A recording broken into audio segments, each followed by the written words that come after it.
Assalamualaikum warahmatullahi wabarakatuh. Alhamdulillahirabbil alamin. Pada pagi hari ini kita bisa berjumpa lagi dalam proses pembelajaran e-learning SKI Sejarah Kebudayaan Islam. Materi pertama kali ini kita akan membahas tentang Arab sebelum Islam. Ya, jadi kita akan membahas tentang ini ya, wilayah di mana Islam hadir, yaitu di wilayah yang sekitar Makkah dan Madinah ini. Ya, pada periode ini kita akan membahas tentang yang pertama, yaitu kebudayaan masyarakat Makkah sebelum Islam, kemudian strategi dan dakwah Rasulullah pada saat berdakwah di Makkah, kemudian peristiwa penting yang terjadi ketika berdakwah di Makkah. Kita akan masuk dulu ke bagaimana keadaan bangsa Arab sebelum Islam. Ya, ini sebelum Islam di sekitar Ka'bah kita tahu ada banyak berhala, kurang lebih ada 360 berhala. Nah, ini adalah kepercayaan yang ada di dalam masyarakat Islam dan apa kondisi sosialnya. Suka perang, kemudian menyembah berhala. Nah, ini ada 3 hal. Yang pertama tentang peristiwa sistem peribadatan di masyarakat Arab, kemudian keadaan sosial masyarakatnya seperti apa, dan kondisi ekonomi apa mata pencarian mereka. Nah, ini yang pertama adalah keyakinan bangsa Arab sebelum Islam. Itu yang pertama itu mereka mengingkari pencipta dan mengingkari hari kebangkitan. Yang kedua mengakui Tuhan tapi tidak mengakui hari kebangkitan. Dan yang ketiga menyembah berhala. Dan yang keempat ini ada golongan yang sudah mengikuti ajaran agama terdahulu, misalkan Yahudi, Nasrani, Sabi'ah. Kemudian ada yang juga menyembah jin dan malaikat. Nah, masyarakat Arab juga ada yang masih menganut ajaran Hanifiyah, yaitu ajaran yang dibawa oleh Nabi Ibrahim dan Nabi Ismail, ya, yang disebut agama Hanifiyah artinya benar dan lurus, tapi itu hanya sedikit sekali dan sudah hampir punah, hampir tidak ada. Tapi masih ada 1-2 yang meyakini ajaran Hanifiyah ini walaupun tidak sama plek dengan yang dibawa Nabi Ibrahim dan Nabi Ismail. Kemudian ini menyembah berhala, ya, berhala itu bisa terbuat dari batu, kayu ataupun logam. Nah, sejarahnya ini kenapa bisa sampai menyembah berhala masyarakat Arab adalah karena ini peran dari Amir bin Lu'ay al-Khuzai ini, ya, yaitu yang ketika menaklukkan Mekah beliau membawa berhala, ya. Nah, ini menjadi cikal bakal penyembahan berhala di Mekah ini karena ini dibawa oleh Amr bin Lu'ay.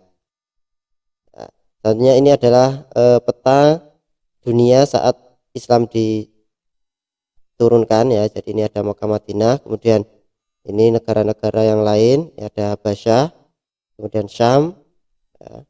Kemudian ini ada Sasaniyah, dinasti Persia, kemudian ini ada Romawi, daerah Romawi ini, ya, ada Mongolia. Ini Indonesia belum ada pada tahun itu. Ya, kemudian ini adalah letak-letak dari berhala-berhala yang ada di Mekah. Ini di Mekah ini ada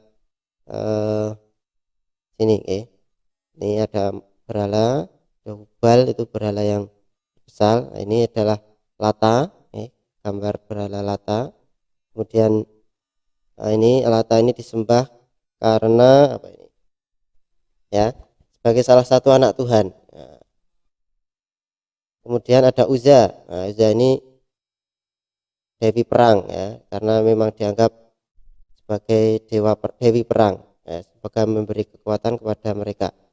Kemudian ada Manat, ya, ini gambar Manat dari kayu. Kalau Manat, Manat itu artinya secara bahasa adalah anak Tuhan dan disembah oleh Bani Hudail. Kemudian ini adalah patung Hubal, ada patung yang terbesar yang terdapat batu akik merah di sana, sehingga ini menjadi berhala terbesar dan paling diagungkan oleh bangsa Makkah saat itu.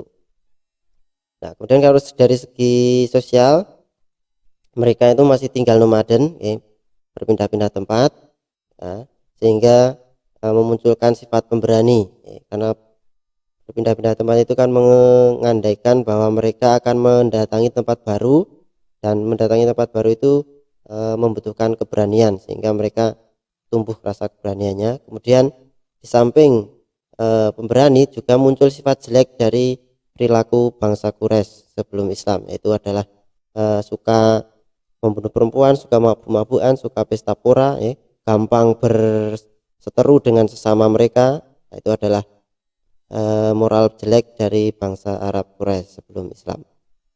Ya. Kemudian dari segi geografis mereka juga bermata pencarian ada dua, itu yang dari pedalaman atau yang biasa disebut Arab Badui, itu mereka mata pencariannya ada pertanian, berternak, ya, mengembala kambing, unta. Tapi kalau yang dari kota yang sudah hidup di perkotaan mereka berdagang. Ya, di Mekah ini juga sudah mengenal perdagangan karena termasuk kota. Ya, Mekah itu pada saat itu sudah termasuk kota. Nah, ini tadi sudah 3 hal ini yang kita pelajari, sistem peribadatan, kemudian keadaan sosialnya tadi, nomaden, kemudian pemberani dan juga mempunyai moral jelek. Kemudian yang ketiga adalah keadaan ekonominya, ada 2 tadi, dari segi geografisnya, yang tinggal di kota itu berdagang, sementara yang tinggal di pedesaan itu bertani. Ya, sekian pertemuan kali ini. Terima kasih. Selamat mengerjakan tugas yang nanti Pak Rifan berikan. Kita akhiri, wassalamualaikum warahmatullahi wabarakatuh.